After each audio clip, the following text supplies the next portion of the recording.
Bandido bom é bandido morto. Essa é uma frase que se repete muito no Brasil, você já deve ter ouvido várias vezes, talvez até dito algumas vezes também. Bandido bom é bandido morto.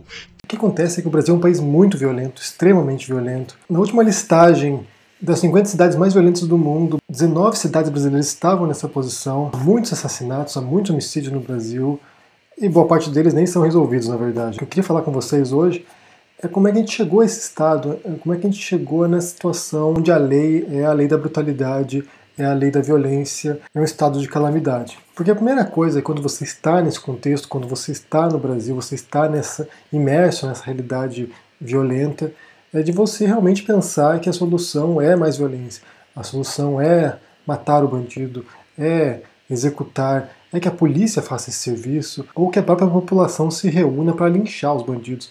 Inclusive o Brasil é um dos países onde há maior número de linchamentos do mundo também. A população está tão saturada com essa situação que eles acham que a justiça tem que ser feita com as próprias mãos também. Não basta mais esperar que o Estado, não basta mais esperar que a justiça faça a sua parte. As próprias pessoas têm que se armar com paus e pedras e encontrar a justiça. O filósofo britânico Thomas Hobbes elaborou um conceito no século XVII chamado de estado natural. Segundo ele, antes das sociedades existirem, antes dos seres humanos se unirem em grupos sociais, nós vivíamos num estado natural onde o que valia era a lei do mais forte. Segundo ele, nesse estado natural, a gente pode fazer o que a gente quiser.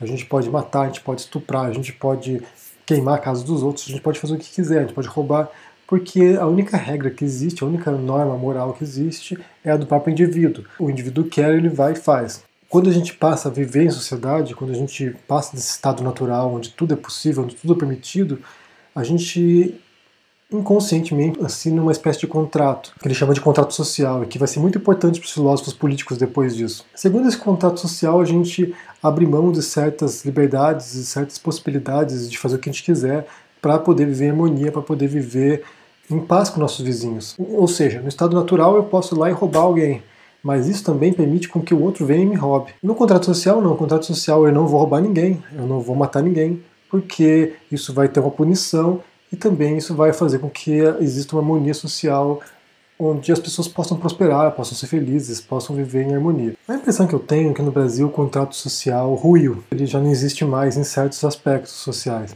Ele já deixou de ter validade. O brasileiro vive muito no estado natural dele. As pessoas acham que podem fazer o que elas quiserem. E também está no contexto onde a vida não vale nada. Se a gente for parar para pensar na ótica de quem comete os assassinatos, de quem comete os crimes, de quem trabalha com o crime, que trabalha com a violência, você percebe claramente que eles cresceram num contexto onde a violência é a norma, onde essa é a linguagem, onde eles são educados através da violência, seja violência dentro da família, seja violência dentro da comunidade onde ele mora, seja através da violência estatal. É a única linguagem que eles conhecem. Essa pessoa, quando ela vai pra rua matar alguém, ela vai pra rua pra roubar alguém, pra fazer algum tipo de crime, ela sabe que a vida dela não vale nada. Então o que ela pensa é que a vida do outro também não vale nada. Ele não tem nada a perder. Já a pessoa de classe média, já a pessoa que tem o que perder, ela também sente que a vida dela não vale nada. Você sai na rua com o seu carro, você sai na rua com o seu celular ou com a sua carteira e você tem medo a todo momento de ser pego por alguém e morto. No Brasil você não tem apenas medo de ser roubado, porque os bens materiais são insignificantes em relação à vida. Mas você tem medo de ser morto. Esse é um grande medo do brasileiro, de você sair na rua, o bandido não ficar contente com o que ele roubou de você e te executar. Então a classe média também acha que a vida dele não vale nada e por isso a vida do bandido não vale nada também. A lógica do brasileiro é que um tênis, ou um celular, ou um carro vale mais do que a vida de um bandido, vale mais do que a vida de uma pessoa que está fazendo aquele crime. Ou seja, é um círculo vicioso, meio que uma guerra civil entre dois grupos com interesses completamente distintos e que faz com que a convivência no Brasil seja tensa e insustentável. Como eu disse, quando você está nesse contexto, quando você pertence a esse ambiente, você pensa que isso é normal, você pensa que isso é uma norma, que é aceitável viver assim, porque todo lugar do mundo é assim. Todo lugar do mundo é perigoso, todo lugar do mundo tem violência, todo lugar do mundo tem assassinatos. Mas quando você sai desse contexto, começa a ver outras realidades, começa a ver outros mundos, onde isso não é a norma, onde isso não é habitual, então você percebe como realmente o estado de convivência no Brasil se tornou uma coisa, sabe, surreal, algo fora do convencional e que passou dos limites. Em qualquer grande cidade da Europa você pode andar tranquilamente na rua sem se preocupar em ser assassinado por alguém. Isso não quer dizer que você não vai ser roubado, isso não quer dizer que você não vai ser furtado, isso não quer dizer que você não tenha nenhum tipo de perigo, mas a certeza de que você não vai ser morto por um telefone celular ou por causa de um tênis, você tem. Ah, mas tem terrorismo na Europa, tem terrorismo na França, Só que, gente, realmente não dá para comparar os índices de número de assassinatos, os índices de número de violência que tem no Brasil com relação a outros locais. No Brasil se mata mais gente por ano do que em guerras. São 50 mil assassinatos por ano nesse país. Ou seja, você tem a sensação de que realmente sua vida não vale nada. E isso é uma sensação horrível. Isso é uma sensação de fragilidade tremenda. Eu já fui vítima de violência algumas vezes no Brasil. E realmente quando aconteceu isso, eu ainda morava aí, nunca tinha ido para fora. Talvez tenha passado na minha cabeça de que a melhor punição para um bandido seria realmente executar, né? E essa foi a prática, essa foi a maneira como a lei foi executada durante muito tempo nas sociedades humanas.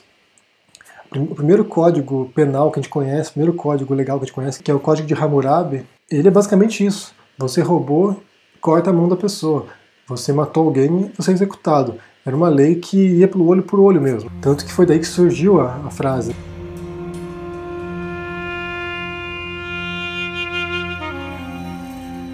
Mas com o passar do tempo, e principalmente após o iluminismo, começou a haver uma mudança de mentalidade em que você não devia executar o bandido, você não devia punir fisicamente o bandido, porque isso é um espetáculo público, né? A execução, a tortura, a punição física era um espetáculo de praça pública, as pessoas se reuniam para ver o bandido ser punido, morto.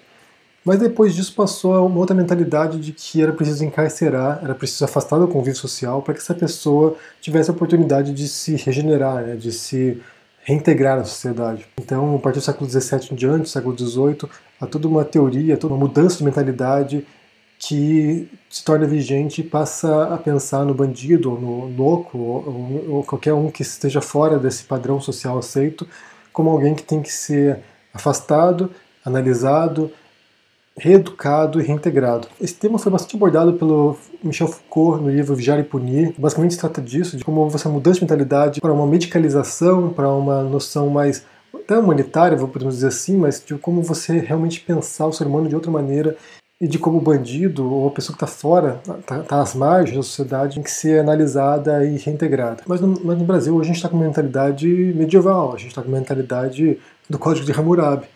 É preciso aniquilar o bandido, é preciso extirpá-lo da sociedade, não apenas no presídio, porque a gente já viu que isso está falido, que isso não funciona, então é preciso executá-lo para poder realmente limpar a sociedade. Só que isso não acontece, realmente não funciona, a gente sabe que não funciona. Quantas chacinas não ocorrem no Brasil por ano? Quantos bandidos não são executados pela polícia? Quantos deles, sabe, não morrem entre eles mesmos, às vezes em guerras de facções? Então a violência não termina assim, a violência continua, porque isso necessita uma mudança de moralidade, né?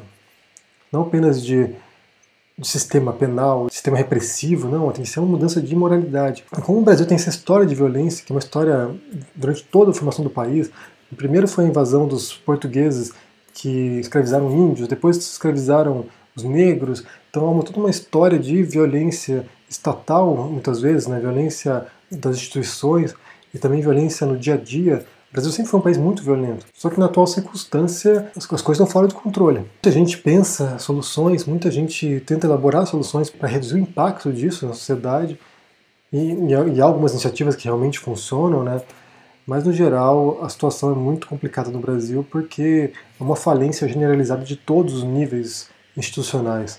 Não é apenas polícia, não é apenas judiciário, mas a gente vê, por exemplo, na política mesmo, no executivo, né, no legislativo, todos os graus de corrupção de maior ou menor grau em todos os níveis. Portanto, você pega uma sociedade inteira que está falida moralmente, que parece que não tem solução nenhuma, porque são todos os graus de corrupção, todos os graus de criminalidade dentro do sistema, fora do sistema, no dia a dia.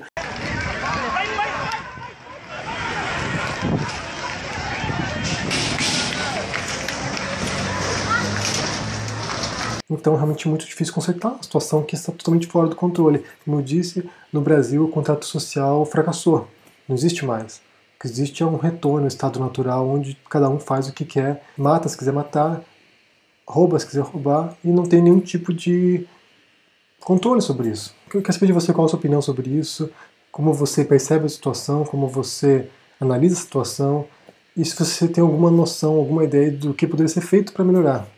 Deixe no comentário aqui embaixo, deixe o joinha, inscreva-se no vídeo, se no canal, se não se vê por aí. Um abraço, até mais. Tchau.